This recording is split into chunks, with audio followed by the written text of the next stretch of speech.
What's up, everybody? Steve Hyder, Gate City Sports Channel. Happy Sunday to everybody out there, to y'all. Happy football Sunday in particular, although we don't have our game until Tuesday. Different topic for a different day. I have Allie with me today. I want to, number one, take the time to thank Allie because a lot of time was spent in the film room to prepare for this one, guys. And we really dove down pretty deep to kind of get answers to some of the questions we're hearing stated out there and just revert back to what we're seeing from the film. And Allie really put out some really great notes to me on Twitter and was really following everything. She deserves a shout out for that, guys, because it is a lot of work. This is a ton of work to do. So, Allie, we started off backstage talking about the concept and the idea of helter-skelter, chaos. But the chaos isn't what people think.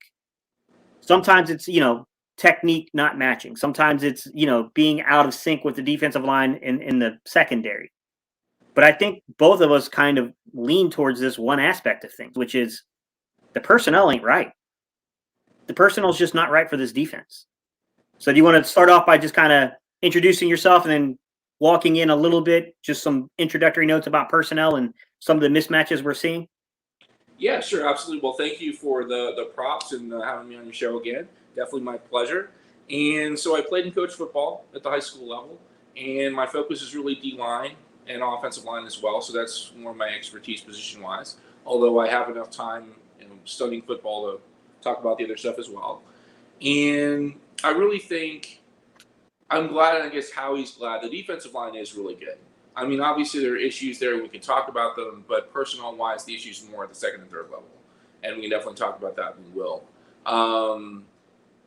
Yeah, it's a pretty good start. That's kind of like backstage we were talking, and we'll bring everyone into the conversation. Before we even get into all the details, we were asking each other this question, which is, what is the strength of the defense? And, you posed that question to me, and I was like, I still think it's a defensive line. But, then I kind of said back to you that I think we have a problem on our hands with the personnel, not only this season, but going forward. Most certainly there's an issue with personnel, and some of the deficiencies that we're seeing from the coaching is coming around trying to protect personnel. Now, what I would like to do, Allie, is kind of get into that discussion for a second about coaches are there to take the blame they're supposed to. That's the role of the coach. The other aspects of that are handled in private between player and coaches. There's one player in particular, you and I, we kind of batted around backstage. And we're not trying to crap on him because he's clearly the second best cornerback on this football team. But this individual's limitations show up on film quite a bit. And that's Steven Nelson. For sure. Do you want to talk about what you've seen just to kind of start this conversation off from the secondary? In terms of Steven Nelson in particular? Just to say, with the caveat of Steven Nelson, but just the secondary in general. So the secondary in terms of corners and safeties, so in general, in particular in the jet scheme, but even in general, the corners tend to play a lot of off coverage because they get beaten on double moves. They are not as athletic as they should be. And Slay is great at press coverage, doesn't get put in that position very often. He's also great at what I call bait technique, which we'll talk about later. Slay is an all-pro. There's no issue with Slay whatsoever. But yeah, I'm even forgetting his name now. Steven Nelson. Nelson, yeah, from Pittsburgh. Yeah, he's limited athletically, and that's hurting the scheme. There are obviously examples we can talk about, but I would say that he's a bit of a weakness. So basically, the issue is JG's philosophy is let's not get beat deep. Let's play complementary football because our offense is not explosive. Lurie wants it, Howie wants it, everybody wants an explosive offense. We don't have it for various reasons. We talked about that a lot last week. So we need to get people to take it slow, to make mistakes, to have to be perfect. I'm thinking about Friday Night Lights, if you're familiar with the movie and the book. You got to play perfect to beat this team. And by the way, that's in vogue. Two high safety, split safety is very much in vogue right now. That gave Kansas City some troubles until Pat learned to be patient and read the defense and play within the system as opposed to trying to be a superhero and be Superman all day. And so his scheme works now. Obviously, there's issues with the personnel, including at safety. I like McLeod. I like Harris, but they're both limited athletically. They have great instincts, but if they get beat, they're screwed. They don't have the catch-up speed. They just don't. I like Epps a lot. Epps got a lot of playing lately, and actually he's probably a better post safety than both of them are. And so really it's you're trying to fit pieces in the puzzle, but the personnel doesn't really fit the scheme. But the scheme is the scheme that you need in order to win games. So it's a vicious cycle. It is. There's something you said, and I want to drive this home for everybody. I'm a huge Roddy McLeod fan, and I'm really sad to see that this second ACL seems to have made him a different athletic player. There's something you're bringing up, and I think it needs to be discussed, which is that we're not crapping on who these guys are as professionals, because when their instincts, when they trust their instincts and their instincts are correct, those are good football players out there at safety. But the problem is when they gamble and the instincts are wrong, they lack the athleticism now to make up for it, the make up speed aspect of things. And when you're playing a split safety role, I think one of the dead giveaways is the depth of the safety in terms of how much you trust the athleticism of the said player. What is one of the things you notice about the depth here with these safeties? So I saw some that were maybe 20 yards off the line of scrimmage, at least 15 in some cases. Generally speaking, the safeties play off pretty deep. Again, because if they're wrong, they get burned. And you know, we're down points. And, you know, Jalen Hurts is pretty good when he's down points, at least certainly last year, 1 or 2 games this year that were garbage. But you don't want to be down points. With this offense and with this defense, you want to be up points. You want to have the advantage. You want to burn insurance, the wrong phrase. You want to take the air out of the football. You want to be conservative offensively and defensively. You want to be able to have that work as a strategy, but you can't when your safeties get burned. So they have to play, 15, 20 yards off the line of scrimmage, which means that a lot of the stuff over the middle, intermediate patterns, they're open all day. Yep. And that, creates longer drives and keeps the defense on the bench, which is part of the plan, I think, in all honesty, to some degree. So you brought up a really good point in our messages back and forth, and we were talking about pressure packages, guys. And understand when we say pressure packages, pressure comes in multiple forms. It's not always through the blitz. You can use it in terms of TT stunts, tackle on tackle stunts, TE stunts, tackle over end stunt, ET stunt, end over tackle stunt. Like there's different ways of gaining pressure, right? There's double mug, which just basically means 2 linebackers or 2 defenders coming through those A gaps. There's, corner and secondary blitzes. There's safety blitzes. In this aspect of how deep we're playing the safeties, even when we rock them, which I know you said backstage, you're like, hey, you got to explain that. What do you mean rock the safety? Rocking the safety basically means, guys, is when you start to bring them up into the box from depth. The depth we have our safeties at, outside of maybe some assistance in the running game, it's not effective when we're bringing a blitz that way, unless a guy's just holding on the ball entirely too long. What did you see overall? You don't have to necessarily just talk about the safeties, but in terms of pressure, what did you notice about Jonathan Gannon's system and then the personnel in the system and what's going on here with pressure? Okay, let me go a little bit bigger picture than that first. The idea behind pressure is to force the quick, bad throw early. That's the entire point. If your defense doesn't do that, you're running a bad defense. Mm-hmm. And so, in terms of how teams have done that, there have been some stunts, twists, games, all that stuff, basically the same stuff. There have been some blitzes off the edge, A gap and such. There's been some of that. I'd say not nearly enough. I'll get into that in a minute.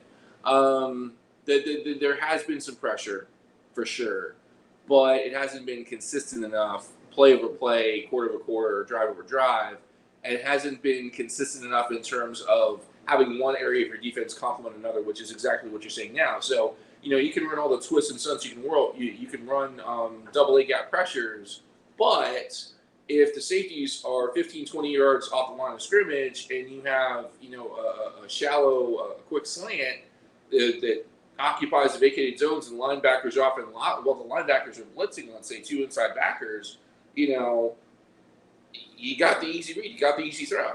Whenever you have an easy read, easy throw, you're not doing your job as a defense. Your job as a defense is to take away the easy read, to take away the easy throw. And that's where pressure and disguise come in. 100%.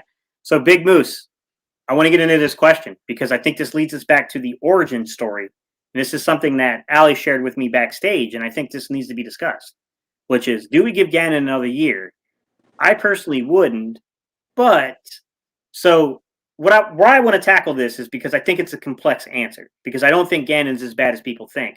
I think Gannon's playing to the limitations of the personnel he has, and he's making mistakes as a rookie play caller. He's got some growth to go. I think he's much better at design than he is necessarily execution of play call at times. I still think you see that rookie in there. But that's not, we want to go way back to the origins. Go all the way back to the early reporting about the Philadelphia Eagles, ladies and gentlemen, and what was being said about what this defense would look like. Early in the season, Allie, correct me if I'm wrong, it was a lie what we were told. I wouldn't necessarily call it a lie. It was a hope, it was a dream, it was an intent, and everybody looks great in the shorts, right? Everybody looks great in the preseason, but none of it matters until it gets to the real games and actual game planning. So I'm not going to call it a lie. People, fans and media are butthurt, right? They felt lied to for sure, and I'm not going to diminish anyone's feelings. I don't want to assume intent, right? Certainly, the first half of the season, the first third of the season, 9 times out of 10, what he promised, and promise is a loaded word, what he said, what he intended, what he presented to the world was not on the field. So if fans feel lied to, okay, you feel lied to. I'm not gonna take that away from you. I'm just not going to assume that he intended to mislead you or that it was in any way personal. I think that's the defense he wants to run. But going back to kind of our macro point of today, the personnel isn't there.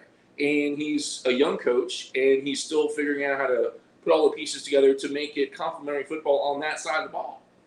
So let's get into that a little bit, because I think that this is a side comment, and since we're focusing on the overall big picture aspect, in today's live stream about the defense, let's get into it. Preseason comes. I don't know what was going on in camp because we're only given very limited footage. But the preseason rolls around and we come out vanilla as the most tasteless vanilla ice cream you ever had in your life. Right. Is that people not understanding coaching in the game? Or is there legitimacy in your opinion to, well, you didn't really practice this in game reps. So now when you get into the games, you got personnel that doesn't necessarily fit.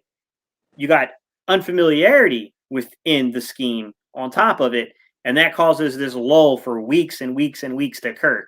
How do you come down on that? Like in terms of the preparation going into the season, the mismatch in personnel, the somewhat unfamiliarity. I mean, there's a couple of guys in there that have run similar schemes before, but largely, how do you see that? Like, how do you see that whole really big overarching issue there?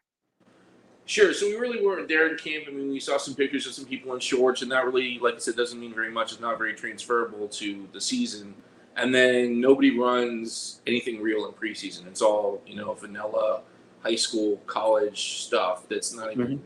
I mean, it is the most vanilla you can get in the preseason because you want to show your hand, right? You want to get people reps. You want to get people comfortable. You want to get people comfortable working together. That's super important. So if you've got your team that okay, these are my people. This isn't what I want them to execute, but I want to make sure that they can learn to execute together as a unit.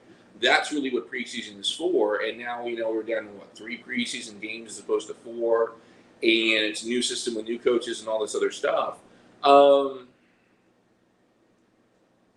I'm not sure if I'm answering your question quite well. I'm just, I'm diminishing. Like basically, what do you think the effects of the preseason, the vanilla defense that was run in preseason and not getting those actual game reps? Let's just start off with phase 1 of that. How important are game reps in preseason in terms of the base stuff you run? You can't get into everything because you clearly don't want film out. But right. At the same time, there's a balancing act, right? Between not giving your opponents entirely too much film to diagnose what you are. But at the same time, guys need, I think most of us would agree, they need some extent of actual reps in game situations, in the scenarios and situations, in the coverage you're going to run, because we're mostly talking about coverage here more than any. But the coverage you're going to run, when you look at this and you're trying to weigh it, how did you come down on that issue of like how they prepared, putting this onus on the more so the scripted practices that occur, those joint practices? Yeah, I'm glad you mentioned that. And now I have a better idea, I think, of where you're going with the thought and the question. I'm not a huge fan of prioritizing joint practices over the preseason, which is basically what they did. And I had really never heard of that before. I haven't been in football that long, but that I was suspicious of that a little bit as a strategy.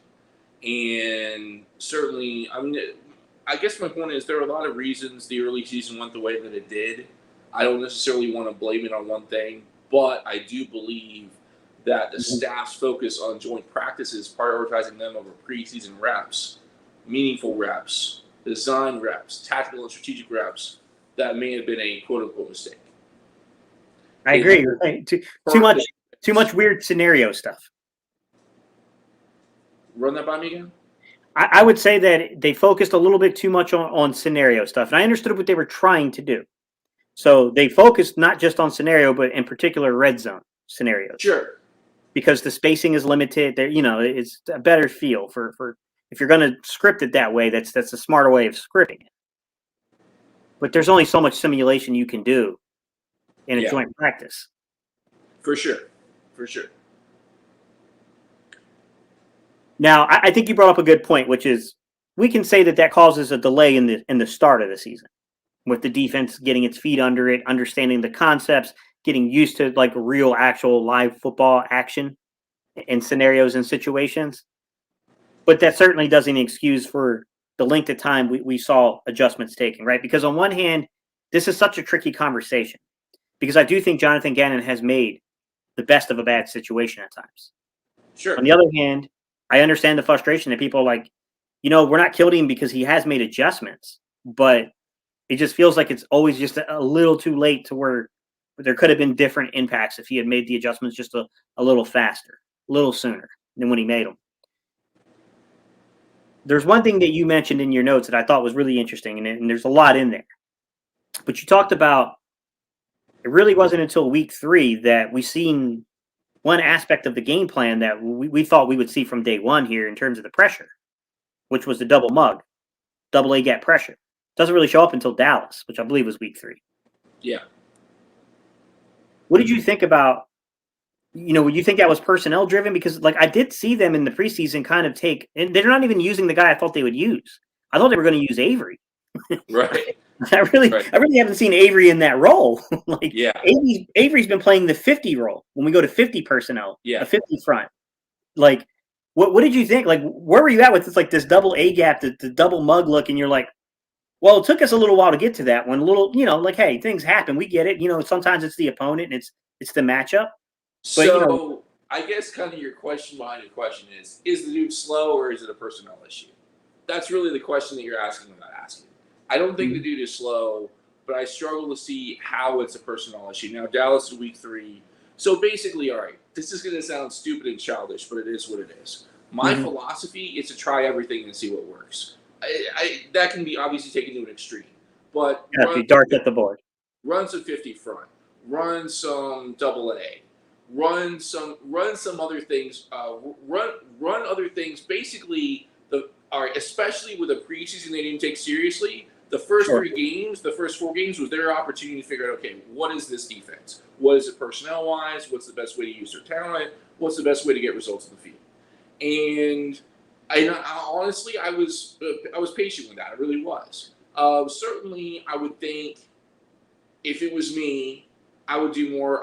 Double A gap is so common now. I don't know if Zimmer came up. I don't know who did, but it's super common now. Everybody does it. And 50 front and some other stuff. Your defensive line is the best unit on the field.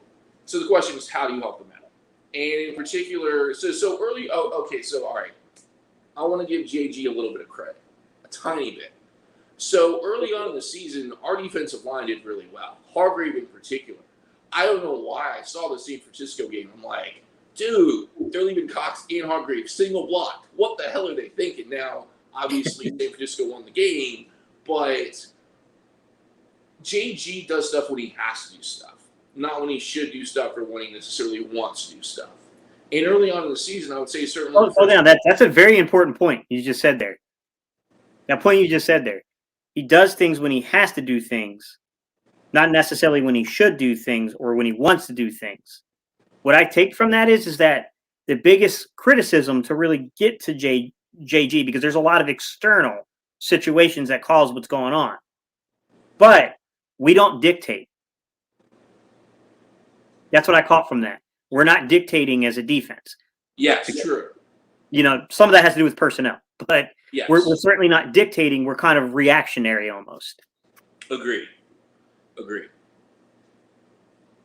Sorry, I didn't mean to interrupt you like that, but I was like, I'm that's a glad. pretty big point. Great point. Yeah, I was like, that's a really big point to make there for everyone to kind of follow with.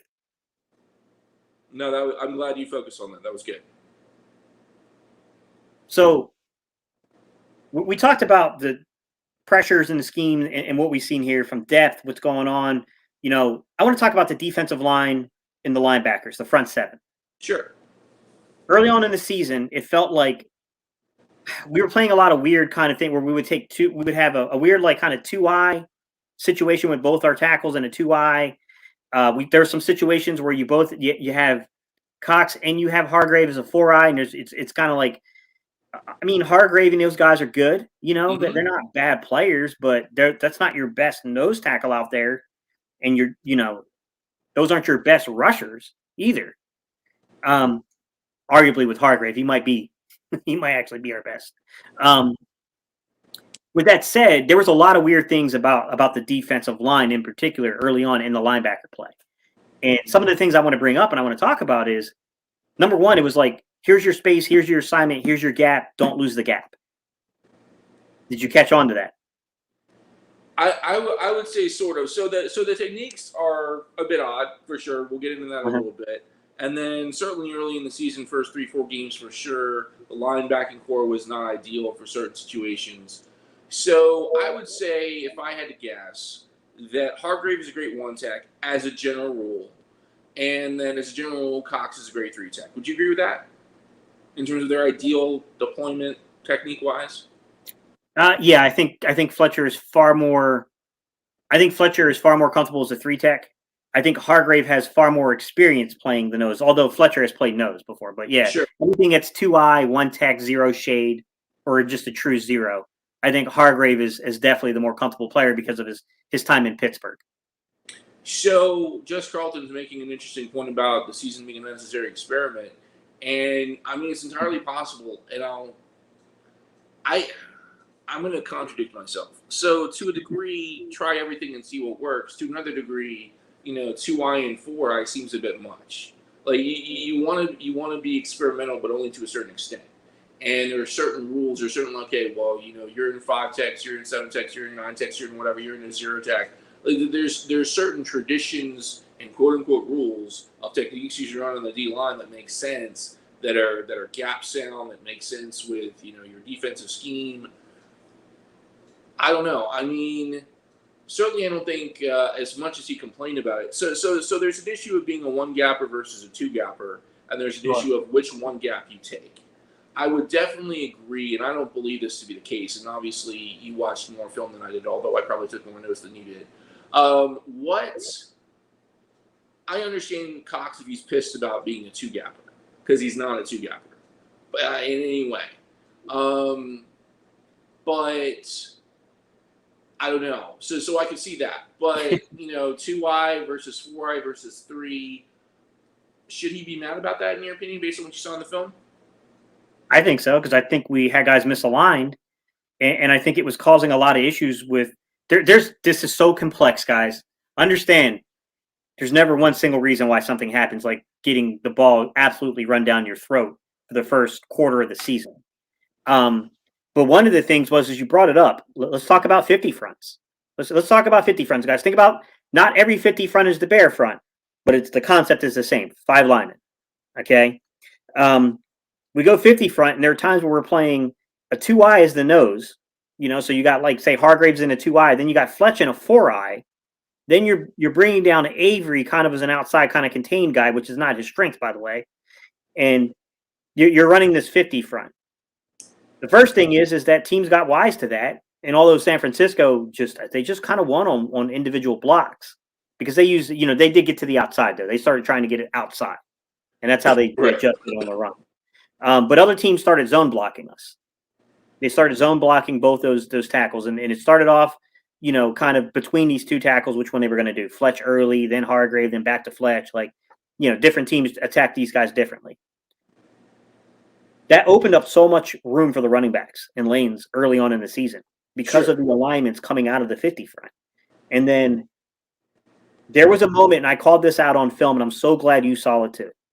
because I made a video and I stopped it on Alex Singleton and I said, what is going on here? Why are your feet still?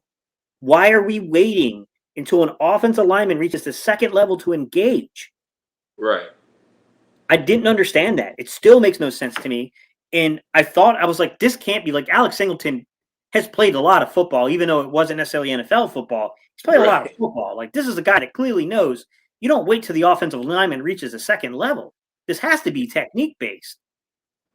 But I have to ask you, because we make the switch, we bring Singleton in, we bring TJ Edwards in, we take out Wilson, we move Singleton into more of that third kind of linebacker role for a while, and until the injury, and immediately linebackers start engaging the gaps. So, absolutely. Do you think it was the linebackers, or do you think it was scheme, or do you think it was a little bit of both? I think it was mostly the linebackers, and this is where I'm going to claim some degree of ignorance. So long as your gap sound, I don't think it matters as much which gap you take in terms of especially defending the run. The biggest issue that I saw on film, the biggest issue that I put in the notes was, and then every team does this, Cox and Hargrave, two of your best defenders, got double teamed at least week 3-ish and on pretty consistently. And Dallas ran the ball against them, I mean, pretty darn well. There are a whole bunch of issues in that game. That game was garbage. But what happened was that Cox and Hargrave got doubled on a routine basis. And so there are various ways to combat that, because you want the strength to be stronger. You can run some 50 front, which, especially if you go bare, you can minimize the impact of the double teams on the in IDLs, the interior defensive alignment. And so that's one strategy. You haven't really done that a ton, not bare front, but certainly 50 front. We tried that. That's been decently successful, I think. And then you have linebackers that are just more aggressive, whether you put them in double mug looks early, or whether you have specifically told your linebackers, okay, yes, the run is better than the pass, but we're getting beat consistently by the run game. So when you see your run tell, you need to charge the gap immediately. You can't wait for a guard to get to you to engage. So I think it was more on the linebackers. I think it was the linebackers that were playing, the linebackers that were starting were not the right linebackers. And Wilson was horrible in run defense. Wilson was just absolutely hard to watch in run defense. And I knew he was bad. Yeah, Eric Wilson. I knew Wilson was bad coming into Philadelphia, and I pointed this out in the video when we first signed him, and I broke down the contracts of the linebackers and how little bit of money we were spending on linebackers. And I said, look, Wilson's a really good coverage guy. But, man, you guys thought Nate Gary was bad with the missed tackles and stuff.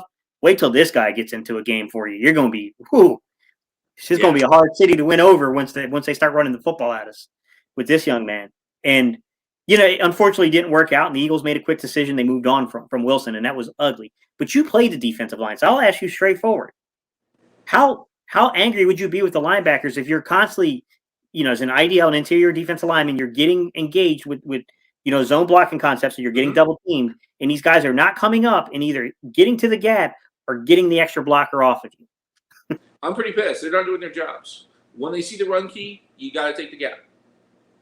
You got to read your keys. You got to do your job. Yeah. It's crazy to me, right? Like that was the thing that it drove me crazy, because I'm a quarterback. In no shape, form, or way, guys, have I ever been a defensive lineman or an offensive lineman. But there are certain things as a quarterback you learn.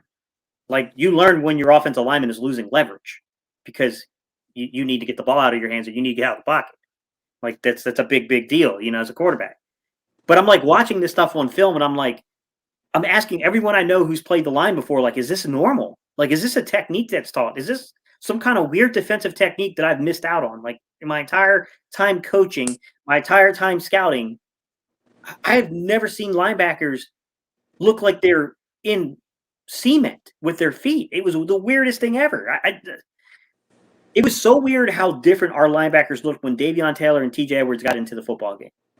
I mean, it was like night and day. I've never seen such a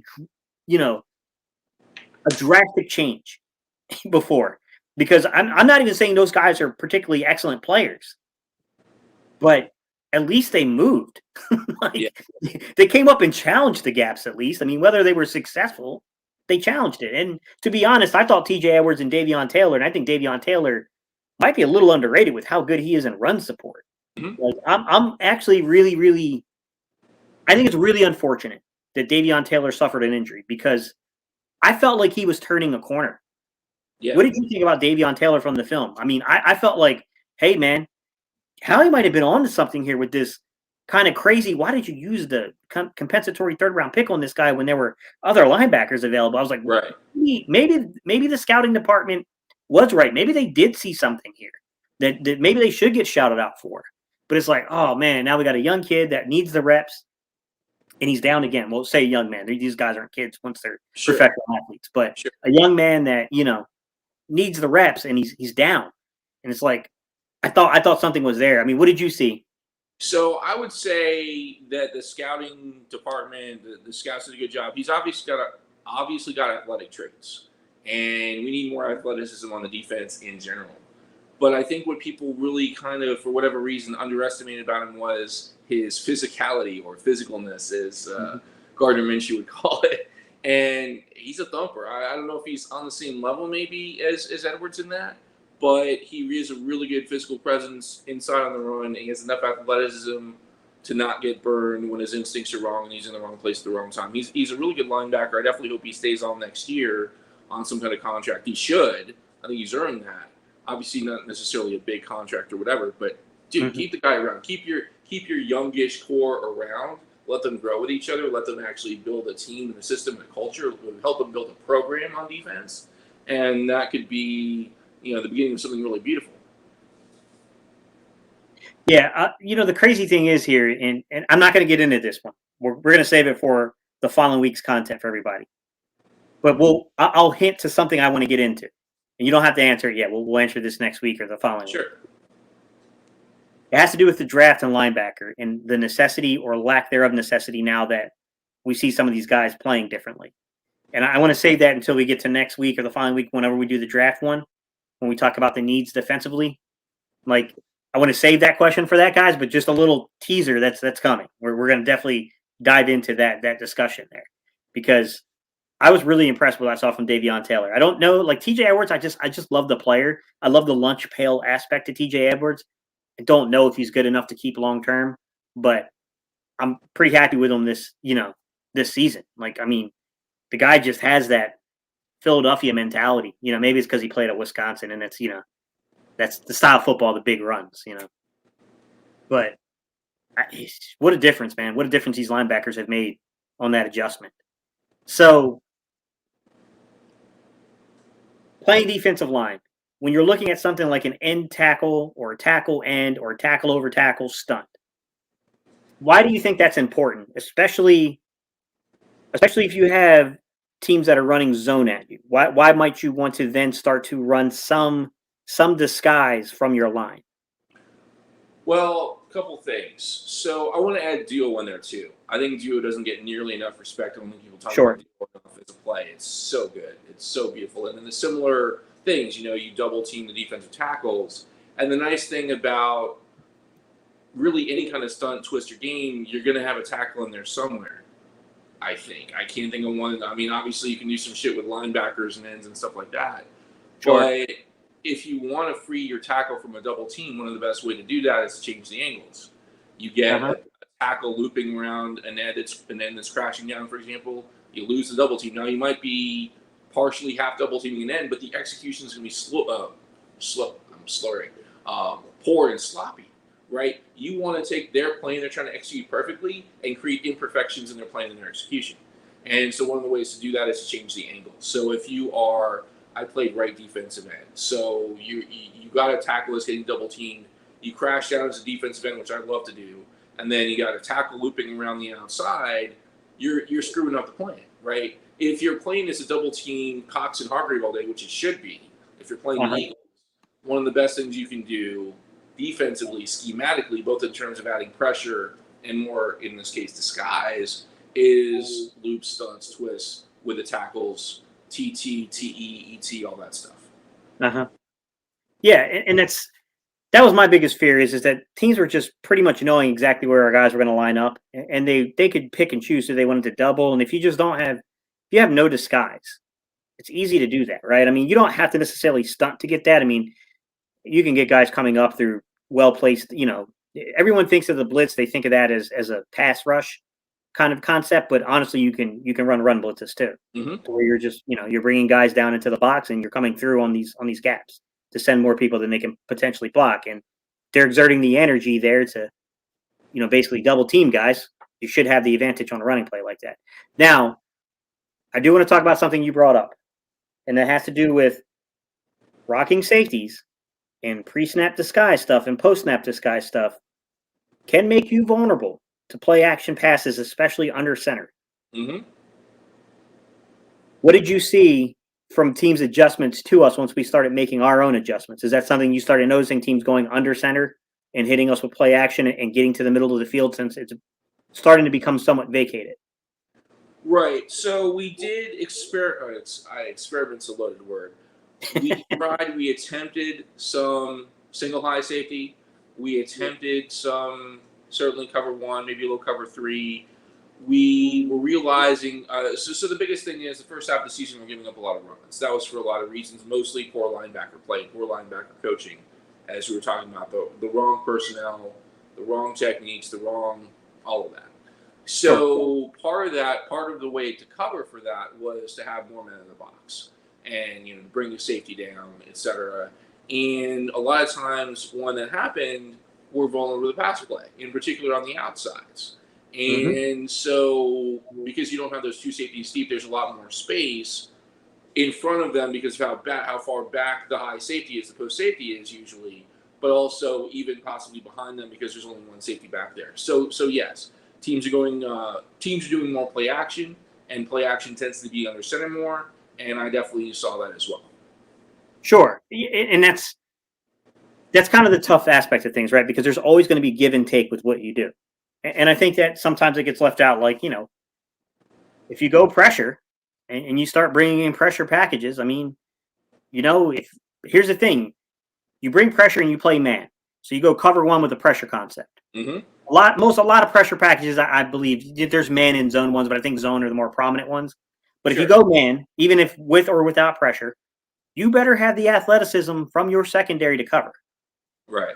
Because you will be on a window in an island on your own with that. When you saw man concepts, let's maybe get into the technique. What did you see from these corners in terms of the techniques that they were playing? Okay, so I want to generalize this a little bit. So I saw three techniques primarily with the corners. And one of them is press technique, typically man press. And you guys, I'm sure, are familiar with that. We talk about it a lot. And then there's what I call bait technique, which is off coverage. But the idea is it's almost like linebackers. You don't move. You're steady. You're staring at the hips. You're staring at the legs. You're staring sometimes at the quarterback with zone. You're reading the route. You're reading, the throw. And then as soon as you see that key, you move. You hustle. There was a play, New Orleans, right before the half. Darius Slay's pick six. I call that bait coverage. He did that really well. And so we did some of that, probably not enough based on my liking. Slay should do more of that. He's really good at that. But to your point about personnel, we don't exactly have a ton of great press corners. Slay is great at that. He's great at bait. And there's, of course, bail technique, which our corners do a lot, mostly to prevent the big play, mostly to keep things safe, especially with a two-high shell. You're bracketing the receivers because once you go bail technique with your corners, once they flip their hips, you're trying to run trail technique against the receivers, ride their back pockets, and then get help over the top in terms of vertical bracket on the coverage. So those are the three techniques that we run, really. And, I mean, like you said, with the personnel, there's only so much you can do. Slay is great. Slay solves a lot of problems. Slay is fantastic. Definitely be here next year. But in terms of almost anybody else, I like Maddox. I like Epps. The other people are good, but they're restricted in terms of their value. It's almost like Miles Sanders on offense. He's very good at one or two or three things, but he is a Wednesday player, not a Thursday player. We talked about situational, playing in the preseason for like red zone and goal line and 2-minute stuff. Yeah. Miles Sanders is a Wednesday running back. he's not situationally sound. Similarly, a lot of our defensive players, our defensive backs, are situationally sound, but they're not super talented, broad scope. There are certain things they do really well, but everything else, they're a liability. And until we can have a scheme that works to put all those pieces in their precise, perfect places, it's going to be, what's that word that you used at the top of the cast? Helter skelter. Yes. Yeah. It's going to be chaos. It's going to be chaos. So the defense is chaos because we don't have the personnel to run a scheme. Well, first of all, we don't have the personnel. Second of all, the personnel that we do have, in order to use them the right way, say, I would love to see a big nickel with Harris and McLeod as kind of 2x2s, if you're familiar with that. I'd love to see that. They're basically both box safeties, right? We've got a lot of slow people. If we had the ability to be more aggressive in that way, to be more condensed, and I think that's one of the reasons, bend but not break. It's one of the reasons that you script, red zone so much, because we really are a red zone defense team. We have to be great. And so it's a personnel issue. And certainly, to go back to your helter-skelter chaos point, it's like chess, right? You have to put your pieces in the perfect position to make the best plays. And there's zero margin for error on the defense because the personnel is very good at one thing, but pretty bad at almost everything else. So you got to be perfect with that. And the scheme right now, because of how conservative it needs to be to keep the offense off the field to some degree, is what it is. Sure. And I'm going to get into a difficult topic to explain, everybody, and I'll do the best I can to kind of break it down. But I want to talk about split field coverage and more in particular matching coverage. So match zone, match man, that type of cover 7 mostly is where you see that coming out of those type of concepts where you're designed to stop spread offenses, essentially. Did you see a ton of that run in Gannon's? And do you think we have the personnel to run that? Or would you be really concerned? Because we got a lot of young guys, and I know they play a lot of spread in college, but that's a pretty advanced concept. Yeah. I didn't see a lot of that. Of course, I may have missed it. And I mean, determining man versus some kind of match principle, that's really zone coverage. Basically, you're talking about a zone coverage that's super tight, right? Yeah, you have to know who's assigned where, because there's always a first man out defender. So like it's really difficult. And that's why technique. Yeah, that's why it works better in zone, I think. Right. But, yeah. So yeah, I mean, so you got one guy that's got the inside guy, you got another guy that's got the outside guy, and you basically you play tight man coverage within the context of zone as much as you can, and then at some point you got to pass the guy off, which is great from the Sky's perspective because it's like, okay, who's got my guy, right? When is he open? When is he not? And that disguise creates a decision which has the quarterback hold on the ball longer, maybe move out of the pocket in an inefficient way, create sacks, tackles for loss, all that good stuff. A lot of confusion, especially if you had a good D-line. Agreed. I like it. I wish we would do more of it. Again, that's difficult to see. It just is. It's difficult. Yeah, you're right, because it's easy to confuse it with a different concept. Right, for sure. So I don't know what you saw. I didn't see it a lot. And if I'm correct that it wasn't executed very often, I don't know that we have the personnel to really do that at a high level with any degree of consistency. My suspicion is it hasn't been run a lot just because of how conservative things have been. And I don't know that we have the personnel to run it. The only reason I ask you that is I'm going to go back to Jonathan Gannon's press conference in the preseason. And, he opened this up by talking about how he believes, coming from Minnesota and then coming from Indianapolis, he believes in this idea of there's got to be some sense of essentially like delegating authority to the players. And he's talking about communication on the field and the ability to adjust. Right. And one of the coverage principles that would make a lot of sense to do that would be, basically playing a match concept. Sure. Split field match concept kind of thing. And I didn't, I don't see the aggressiveness from the defense to do that. And I didn't see, you know what I mean? Like it's really difficult. Like I said, it's really difficult to diagnose it. That's why it's not one of my favorite topics to talk about because it's a whole lot of speculating until the defensive coordinator comes out and confirms that's what was run. Right. But I was wondering if you saw any, because I didn't notice a ton of opportunities to say like, oh, that's what this was. Now I've seen some things like what you're describing, which I would call like palm coverage. So palm coverage is like when you have a defensive back that is watching more so the quarterback than he's watching the receiver.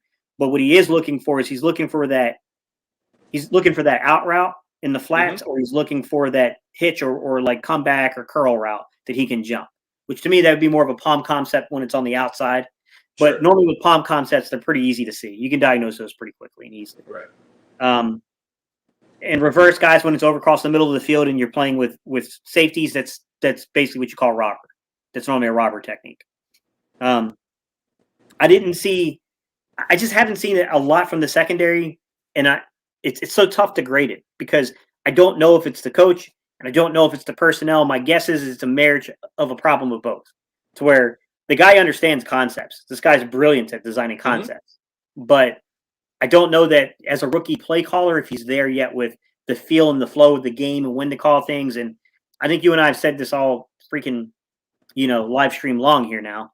The personnel is just not good. It's just not. Like, I really think that there's two players in the secondary that should be playing more. And tell me if you agree or disagree with me. Marcus Epps should be getting more snaps. Zach McPherson should be getting more snaps. I definitely agree. Those players should be getting more snaps at a minimum. Without downgrading other people and saying that they're crap, there are two players on the defense that should definitely be getting more snaps, and those two are it. Especially as you're learning who your defense is, in their first year with this new scheme and all this other stuff. I think I want to focus on something you said because I think it's important. So there is validity in delegating stuff to the players in terms of like, okay, you guys need to communicate on the field. I'll tell, the middle linebacker, the Mike, X, Y, and Z, in the 15 seconds, right? Like I'll do that. That's my job. But after that, it's your job to communicate as a defense. It's your job to understand your assignments. And so I played high school football in 1997, 1998. I'm that old. And we had a coach, I'm trying to remember his name, and I almost don't want to. His philosophy was you got to cover the person next to you, right? They make a mistake, you fix it, you correct it. And then we had this new coach that came in my senior year. We went to the playoffs for the first time in 25 years. We did drop a division. I don't want to omit that. Like, that certainly helped.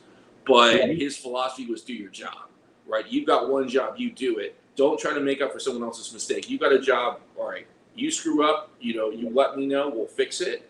But don't compound a mistake by trying to make up for someone else's mistake. That was his philosophy. Defense. There's some examples of that in the film. Go back to the Chargers game. There was a third down conversion in the Chargers game to can't think who it was. Who got the pass on that one? It was not Guyton. Keenan Allen. Keenan Allen picks up it was on Avonte Maddox. And you can watch and you can see you can see the leverage, right? You can see like inside, outside, inside. Okay. If that guy has outside leverage, everybody else is playing inside leverage, and we're in a man concept, then the linebacker or the safety has inside. And man, that was like the easiest pitch and catch completion for a third down I've ever seen in my life. And, immediately, because even I was like, oh, what happened with Avonte Maddox? Like, what happened here, man? And then I kind of saw the film and I was like, oh, okay. Like, I think I don't know if Avonte played the wrong leverage, or I don't know if the safety didn't get to the right depth to take away the route. Both of those could be true. I don't know. Sure. Without talking to Gannon and talking to Denard Wilson, I think is our secondary coach, and getting an idea of what happened with that one. I don't know. I just know that Maddox has been playing really good football, so I tend to believe that maybe the inside man might have missed his mark. For sure. You're talking about a slant play? Yeah, it was. It was a slant. Yep. Yeah. And I mean, it was just an easy pitch and catch there. It was such an easy pitch and catch, and it struck me because I'm like watching the technique in the leverage of every player, and I'm looking at Maddox and I'm going, well, one's not like the other. Like, that's cool. Let's see how this is going to work, and like, it's crazy because on one hand, Gannon got aggressive there. He got aggressive. On the other hand, situational play calling, guys not doing their job. Where's the fault? You know what I mean? Like, there's a breakdown somewhere here, because no third down conversion should ever be that easy, especially from depth of like 7 yards or more. Like, that should be a fairly contested play. You know, that shouldn't be just an easy pitch and catch, like playing football in the backyard with your son or your daughter. You know, shouldn't be that easy. And that one shocked me when I saw the film, and I was like, okay, like I'm starting to wonder about our personnel a little bit. Yeah. And, to get back to the broader point, do you remember a lot about that play? Like, what do you remember about it? Like, what drew your eyes on that? I remember. I mean, literally, I can see it, but I can't see it with enough detail to tell you if Maddox would have had outside leverage as opposed to inside leverage. I think he did. Don't quote me on that. I have to watch the film again. And yeah, I think everybody else had inside, and I think he had outside, but it could be the opposite. Everybody else could have had outside, and he had inside, but I think it was. Well, I mean, if it's the other way, play and he's basically hit up on the guy almost. And it's a slant play and it's easy, he's got outside leverage because he doesn't have leverage against an in-breaking route. So he would have outside leverage. Everyone else would have inside leverage. The safeties were probably too far back.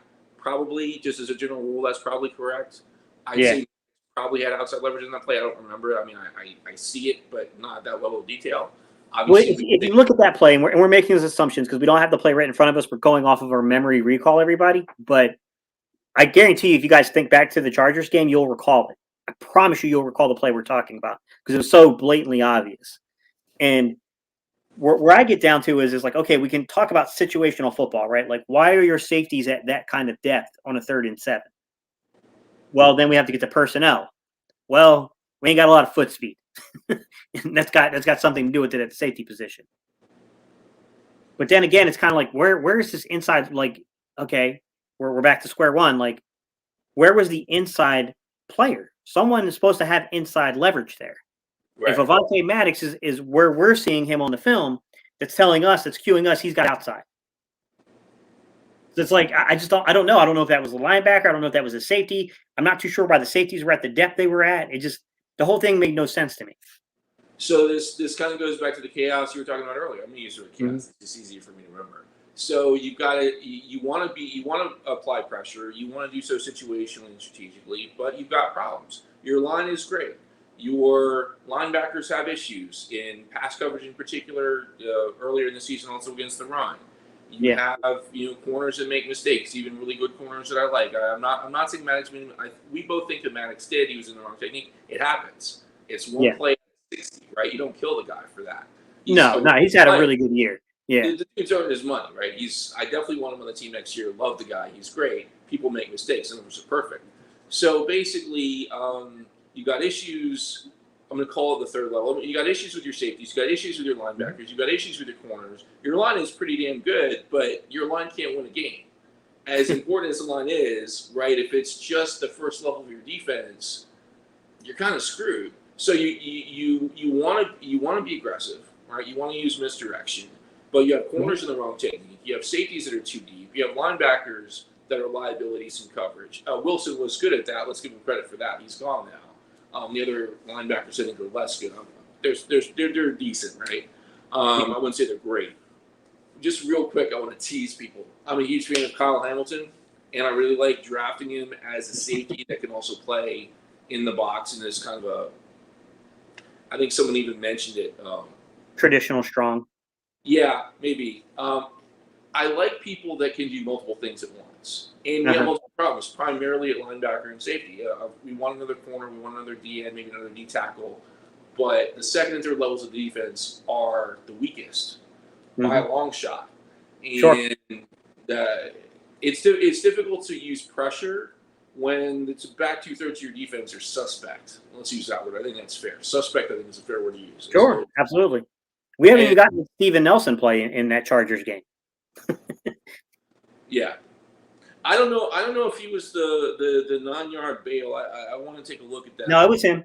That was him? Yeah. Oh, it was him. Yeah, I remember that one. I remember that one very vividly. So what we're getting to here, guys, is there was a play where we had them backed up. I didn't think it was a 3rd down play. As a matter of fact, we had them backed up there around their 10-yard line or so, guys. And I mean, Burrow. Wow. That would be a different looking offense there. But I mean, look, foot's in the end zone here as he's throwing the football. Like, you look out at Steven Nelson, he's lined up on Guyton. Guyton is a burner, guys. Guyton has real speed. There's no doubt about that. And Nelson is, I think I said 8 yards off.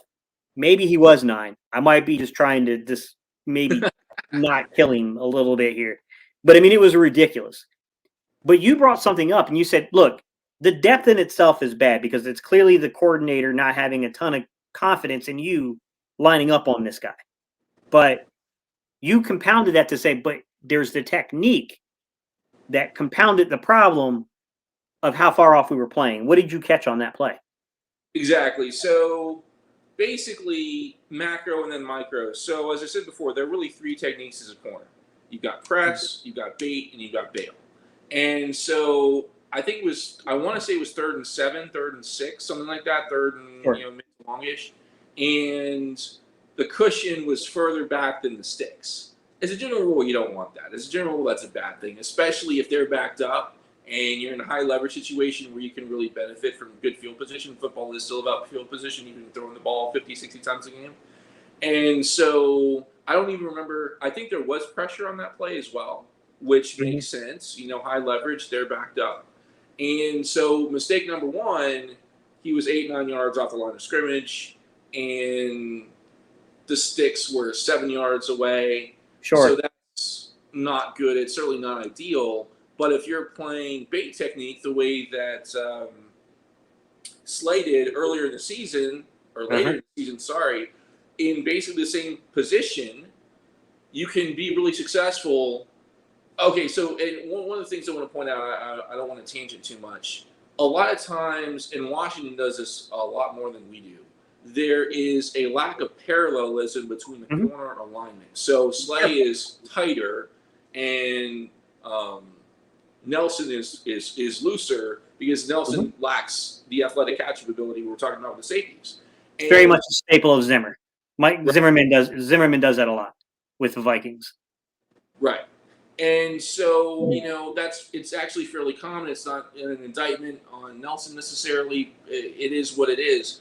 I think the point of that coverage, where that coverage can be good, where you've got one guy in close, another guy, relatively loose, is that you can tell the quarterback to throw the ball to one side of the field.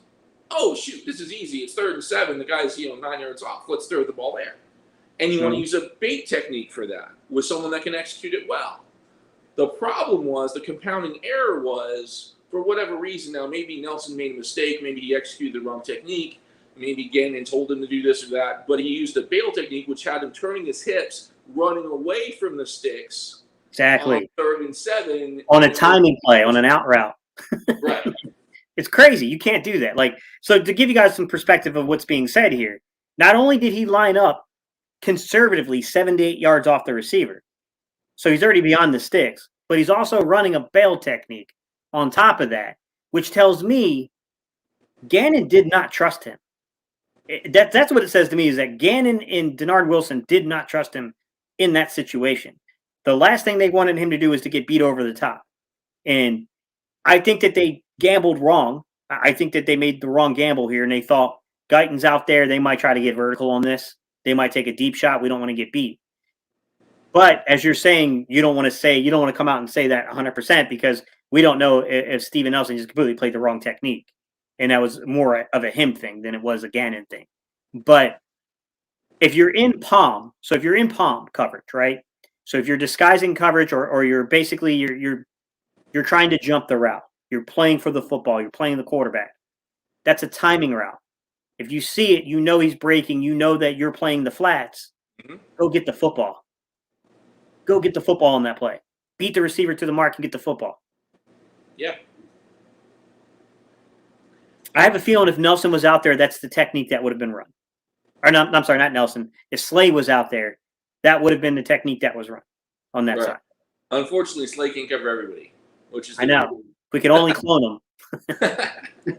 And it's frustrating because, I don't think Steven Nelson is, bad. I know a lot of people man, Gate, you were not on Steven Nelson from the jump. I wasn't. But it wasn't because I didn't think he wasn't a good football player. I just thought that he, some of you guys were definitely on my side with this from the jump, but I thought some people, really overvalued Steven Nelson and what he was.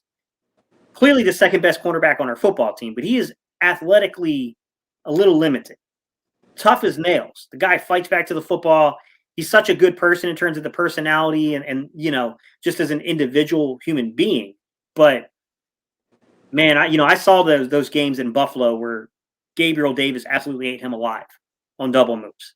Like I knew that he was going to probably be a bit of an issue here, and I feel like sometimes that we're seeing things that don't blend, don't marriage well, that look like helter skelter. This idea of chaos because of personnel, because we have a coordinator trying to cover personnel.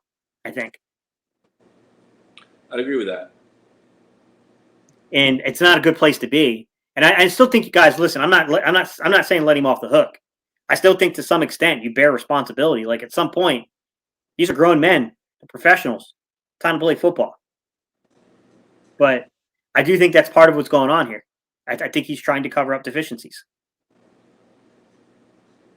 Now, I'll ask you this: How important is a corner, in your opinion, for 2022?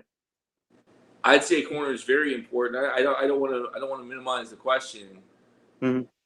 I'd say as a general rule, corner is very important. I would say more than that, 2 or 3 corners are super important because you can have one great corner, you can have an all-pro, but if the other side of the field is limited, if you're limited in the slot, the QB is just going to go other directions. Sure. So one corner is not crucial. 2 or 3 good ones are. What did you think? Because you were saying like you're not a person who hates on the idea of darts at the board. It feels like to me as if we've thrown a lot of darts at the board in terms of young football players at the cornerback position. And I was going to go through real quick and just find who we got and just Sure. so Andre Shashere, I believe is how you say his name. I probably just butchered his name. Special teamer.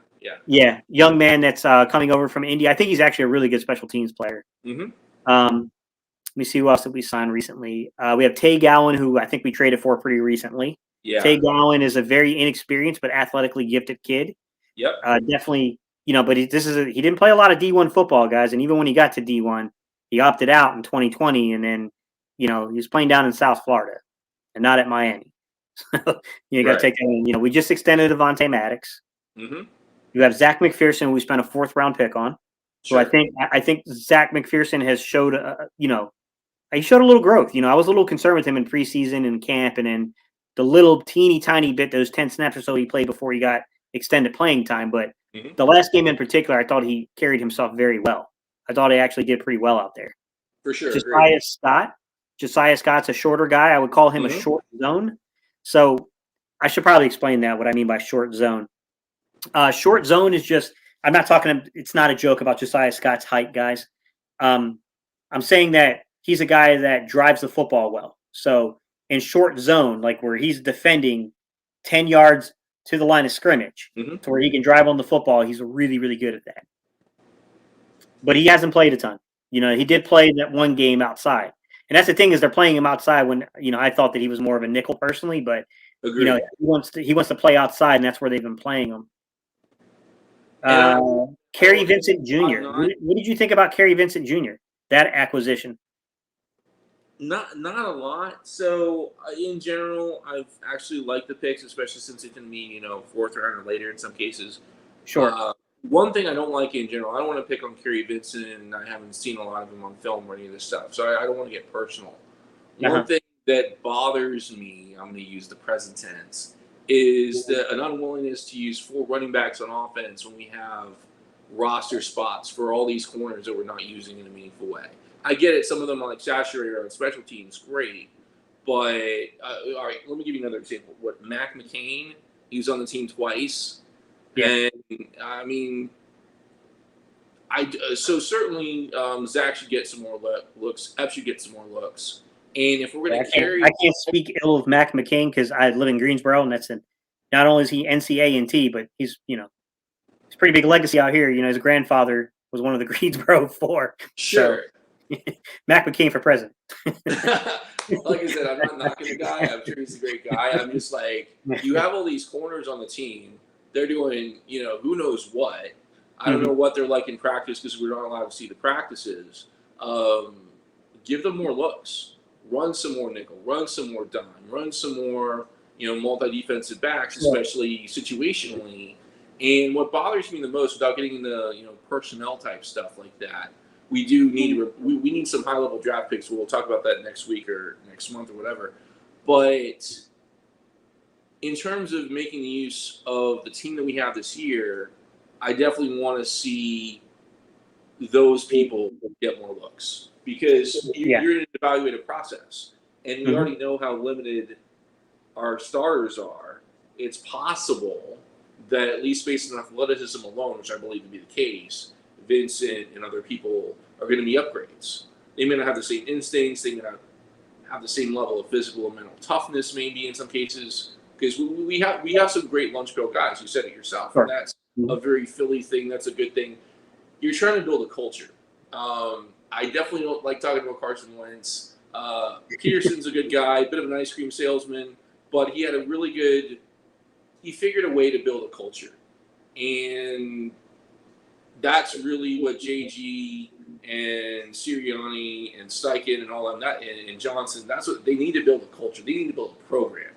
I'm a bit of a college football fan, so I love the idea of a program. Of course, sure. You got transfer portals and all this other crap now, but as a coach, it's your goal to build a program. That's really your main number one job. And if you can keep around high effort, high athleticism, high upside people on cheap team friendly deals, I think you should. And I think if you got people that you are dressing but not playing for whatever stupid reason, you should play those guys. Just if for no other reason than to get a look and see the pieces that you have going in the draft.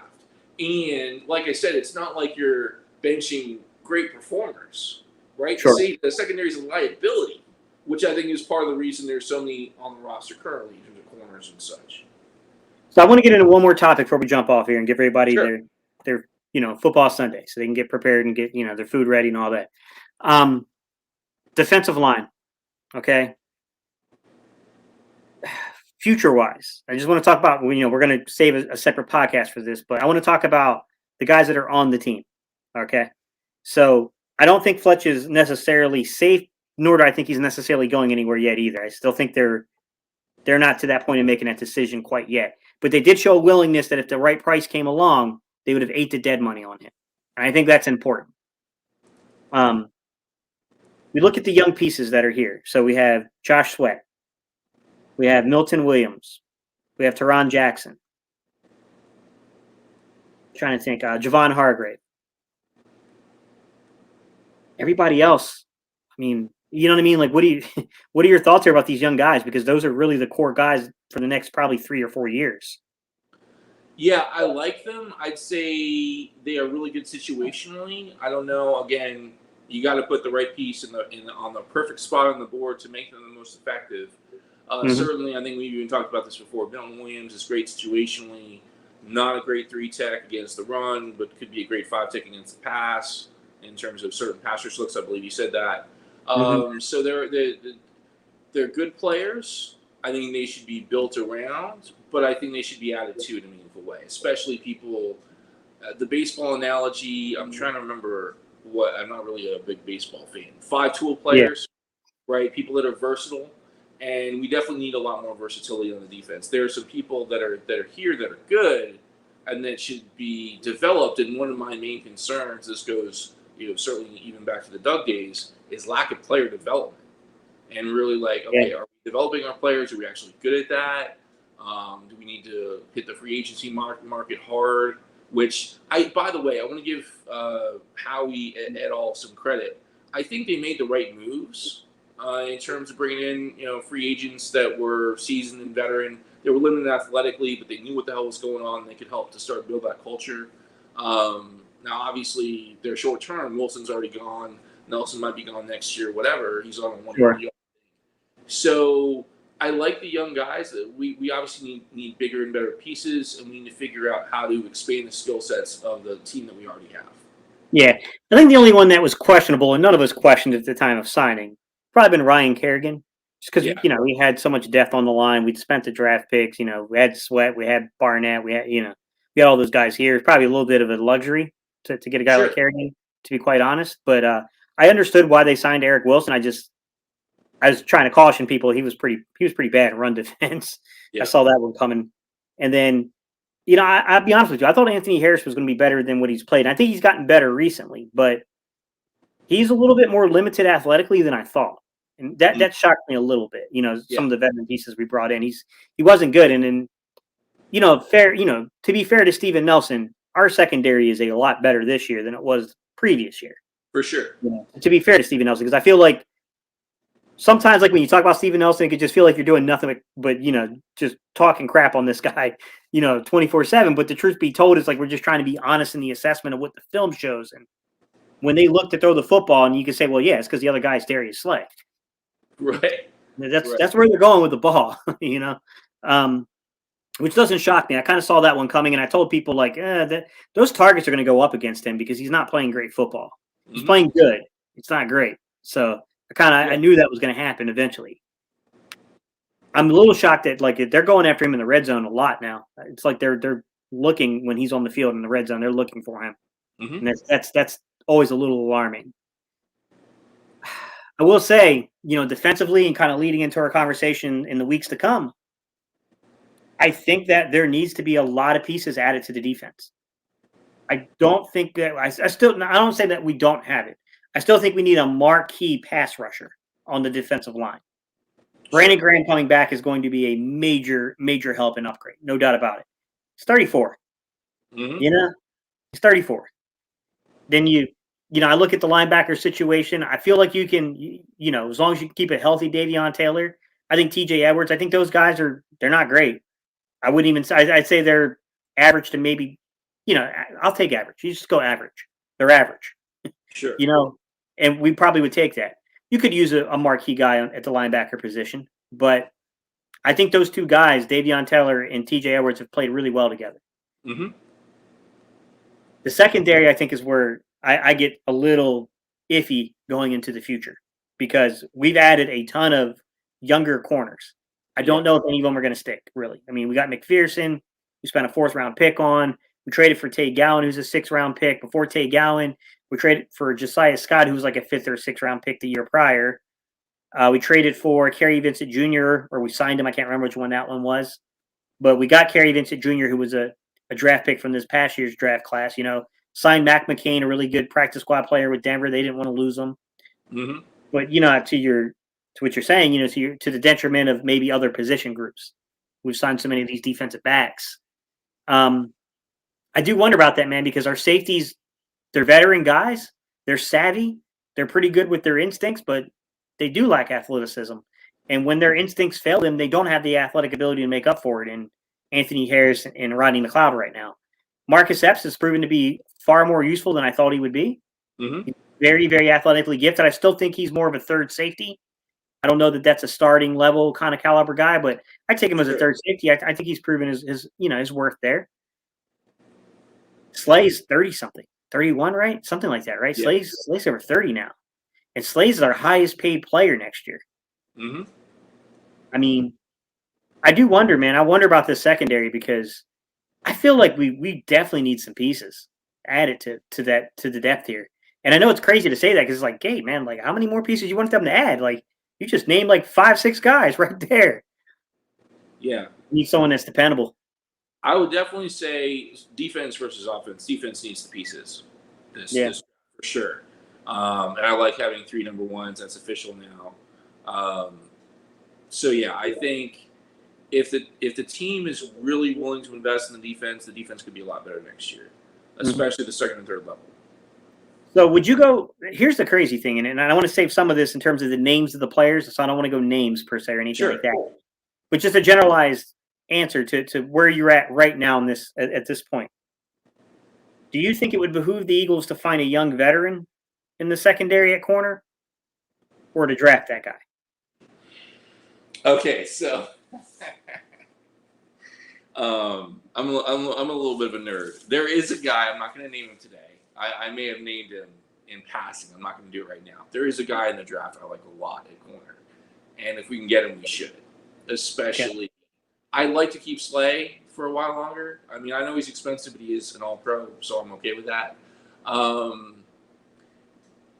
It depends. Okay, so let me give you an example or a contrast. I am much more comfortable drafting a veteran receiver than I am another veteran corner. You only need so many veterans. I mean, you want the team to be youngish right? You don't want everyone to be over 30. Sure. I think the window after the Super Bowl, one of the biggest problems roster-wise was everyone was over 30 pretty much. As long as you got Slay, basically, right? Yeah. So, we had to get younger, and we did, which is good. I guess it depends on, and maybe it's because I know receivers better than I know corners, but I can't think of a corner where I'm like, oh, bleep, what if we had him? That would just solve all of our problems. I know I said we need 3 good corners is a necessity. 1 great corner isn't. 2 great corners is helpful, but there are still holes in the defense coverage wise. Did you say corner, safety? What did you say in particular in terms of that? Secondary in general, I think, can fill that question, right? Because we got 2 guys that will be on expiring contracts that are veterans in the safety group. We got one guy that we claimed from Minnesota a couple of years ago, who's probably right now playing better football than the other guys, and that's in Marcus Epps. And we have a guy named Kavon Wallace that I liked a lot. I was hoping to get more out of him than what we got, but due to injuries and stuff, he just really hasn't touched the field enough to have confidence in him. And my scouting report is a bunch of question marks, literally, for Wallace. Mm-hmm. Like, I have no freaking idea. Yeah, and that's kind of the thing. And I liked Elijah Raleigh a lot.